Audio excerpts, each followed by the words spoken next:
Today's video is going to be a little different.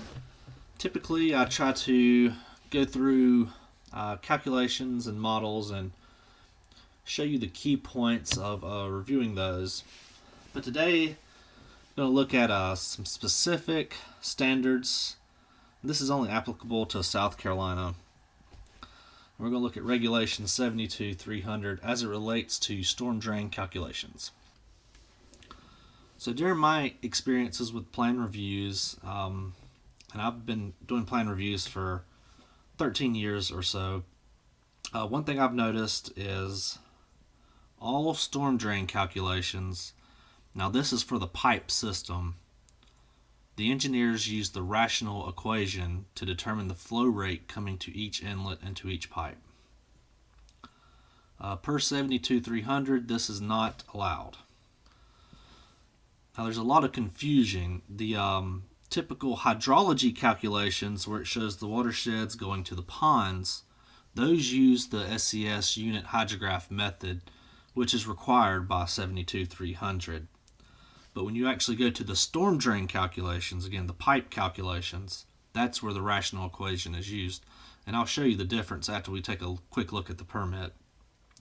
So I'm here at section 72-307 and Regulation 72-300. And I'm going to scroll down here for a second and I'm going to highlight some language.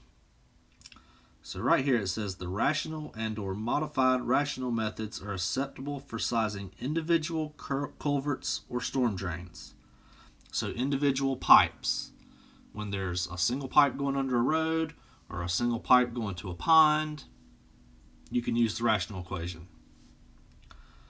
But then it goes on to say that are not part of a pipe network or system. So if it's part of a pipe network or system, the rational equation cannot be used.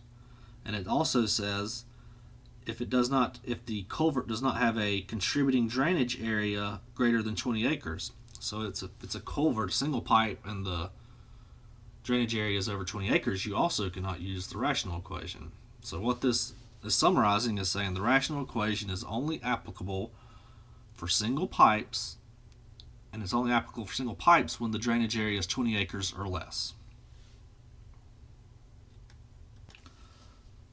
So now we're looking at a typical hydrograph or hydrology calculations. Again, this is your pre and post development calculations that go to the pond. You'll see on the hydrograph type it says SCS runoff. So SCS unit hydrograph method is used for those calculations, and that's appropriate. But when you look at the storm drain calculations, the storm sewer extension and hydroflow, the typical schematic will look something like this. And then as you go through the calculations,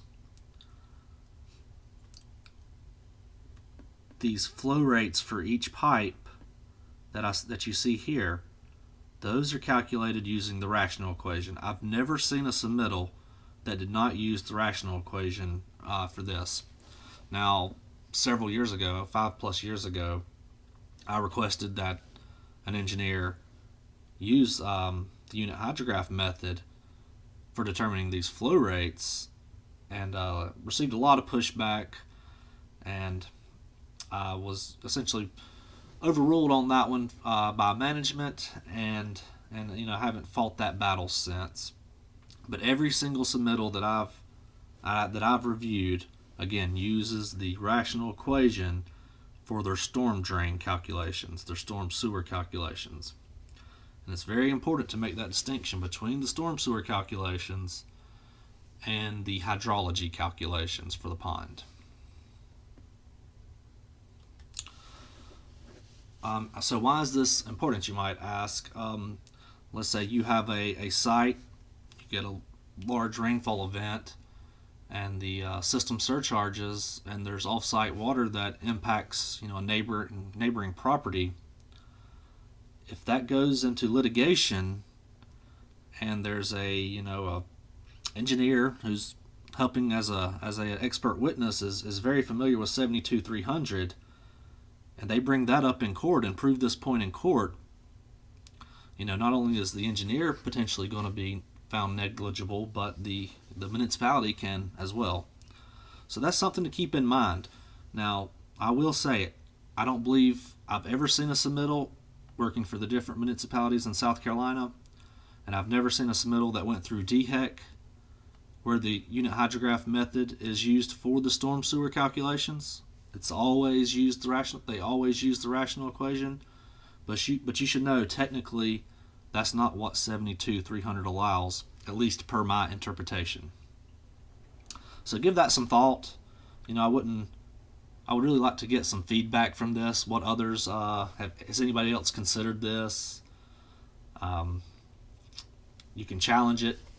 I would love to be wrong on this one because it's something I've always felt uncomfortable with, approving those projects when I know it's going against 72-300. With all that said, I don't necessarily agree with the law as it's written. You're going to be breaking up it's going to create a lot of more work, especially larger watersheds, for the engineers. And I don't know if it's practical. I don't know how much pushback you would get, from the design community if you tried to implement this. All right, I believe that's it, and I hope you enjoyed this video.